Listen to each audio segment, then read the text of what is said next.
A gente segue analisando este tema, mas quem participa da conversa conosco agora é o professor de Relações Internacionais da Universidade Federal Fluminense e pesquisador de Harvard, Vitélio Brustolin. Muito boa tarde para o senhor, professor. Muito obrigada por tomar o seu tempo para participar aqui do Agora CNN. Sempre um prazer estar com o senhor por aqui. Começo a nossa conversa pedindo a sua avaliação a respeito do impacto que esse acordo entre Estados Unidos e União Europeia pode ter aqui no Brasil. De que forma que isso ajuda aí a pavimentar a nossa tentativa de dialogar com os Estados Unidos, ou se é melhor manter essas duas coisas completamente separadas, porque Donald Trump parece estar dando um tratamento bem diferenciado para esses dois canais, né? Bem-vindo, boa tarde para o senhor. Boa tarde, Clarissa. Obrigado pelo convite. Boa tarde a todos. Clarissa, olha, desses que o Gabriel entrevistou, eu conversava com o Gabriel hoje à tarde também, eu sou daqueles que acredita que esse acordo não facilita o acordo entre a União Europeia e Mercosul. Por quê? Porque na análise realista de relações internacionais, você tem agora uma opção, uma porta de escape para a União Europeia, que é esse acordo com os Estados Unidos.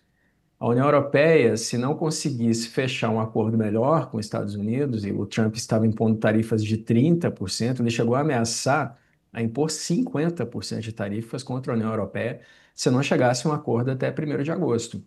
Aí vem a Ursula von der Leyen, presidente da Comissão Europeia, e diz que o acordo é justo, reconhece que a União Europeia, durante toda a história que foi medida a balança comercial entre o bloco e os Estados Unidos, a União Europeia sempre foi superavitária em relação aos Estados Unidos. Esse superávit, no ano passado, ele ultrapassou 230 bilhões de dólares. E reconhece que poderia, sim, pagar esses 15% para os Estados Unidos e manter interesses em comum, inclusive investindo 600 bilhões de dólares nos Estados Unidos, uma parte disso na área militar. Para o Mercosul já havia uma perspectiva de desgaste. Por quê? Porque a União Europeia tinha se comprometido a enviar o acordo com o Mercosul para a Comissão Europeia apresentar para os parlamentos em junho, agora, há quase 2 meses, e não fez isso.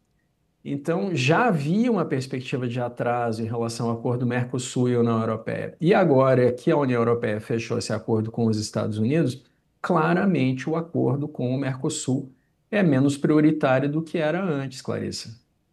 Agora, professor, além disso, como que o senhor enxerga aí a nossa perspectiva para o prazo aí do dia 1º de agosto por conta do tarifaço? O próprio presidente americano Donald Trump, falando ali um pouco de maneira genérica nas declarações que ele deu hoje, também sinalizou ali que não vai mesmo reduzir essas tarefas antes do dia 1º, vai sim aplicar em outros acordos que estão aí em discussão, e entre eles o Brasil. Pelo menos ficou no ar esse indicativo que já é aguardado pela diplomacia brasileira, de que dificilmente essas tarifas vão baixar antes do dia 1º e devem entrar em vigor para só depois possa se iniciar aí uma tentativa de diálogo consistente entre a diplomacia brasileira e o governo americano. Como é que o senhor enxerga aí o cenário em que a gente está mergulhado neste momento?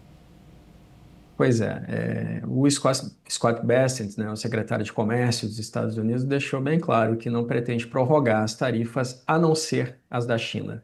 A negociação dos Estados Unidos com a China já está adiantado, chegou a escalar para tarifas de 145%, chegou a uma negociação de os Estados Unidos aplicando 30% contra a China e a China aplicando 10% contra os Estados Unidos.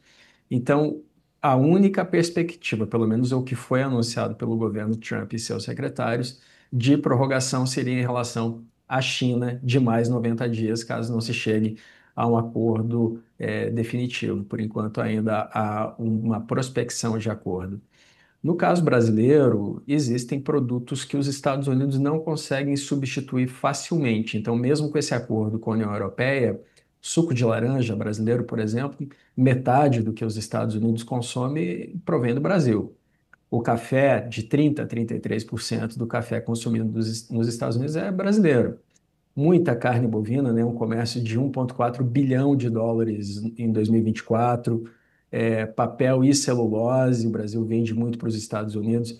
ou seja, são produtos que dificilmente os Estados Unidos conseguiriam substituir no curto e médio prazo, caso haja tarifas aplicadas contra o Brasil. Então, em alguns setores é possível sim que haja alguma negociação, mas a perspectiva geral é de que dificilmente algum acordo será feito, porque quem toma as decisões nos Estados Unidos claramente é o Trump. O próprio secretário de Comércio já deixou isso muito claro, que as decisões são centralizadas no Trump, e ainda não há contato entre os presidentes dos dois países. O presidente Lula e o presidente Trump nunca se falaram diretamente, Clarissa.